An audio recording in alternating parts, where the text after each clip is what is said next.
Social media પર viral થયેલા એક વિડીયોએ બારડોલીના સમગ્ર પંથકમાં ચકચાર મચાવી દીધી છે, જેમાં એક યુવક પ્રેક્ષક ગેલેરીમાં બેસીને હજારો લોકોની હાજરીમાં બિંદાસ્તપણે બિયર પીતો નજરે પડે છે.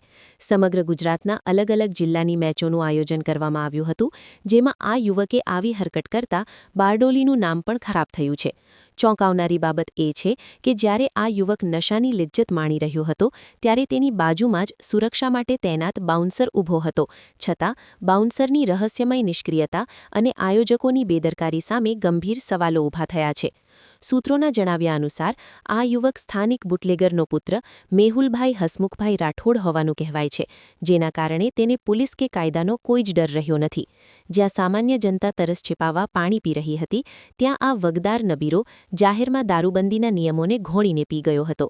આ ઘટનાએ ગુજરાતમાં દારૂબંધીના અમલીકરણ સામે મોટા પ્રશ્નાર્થ ચિહ્નો મૂક્યા છે. સ્ટેડિયમ જેવા જાહેર અને સુરક્ષિત ગણાતા સ્થળે દારૂની બોટલ કેવી રીતે પહોંચી તે તપાસનો વિષય છે.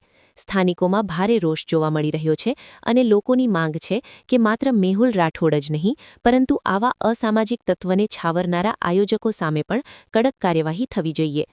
જો કે આ મામલે બારડોલી ટાઉન પોલીસે તપાસ તેજ કરી આરોપી મેહુલ હસમુખભાઈ રાઠોડ વિરુદ્ધ ગુજરાત નશાબંધી અધિનિયમની વિવિધ કલમો હેઠળ ગુનો નોંધી કાયદેસરની કાર્યવાહી હાથ ધરી હોવાનું જાણવા મળ્યું છે. Suresh Rathod, Hind TV news, Bardoli.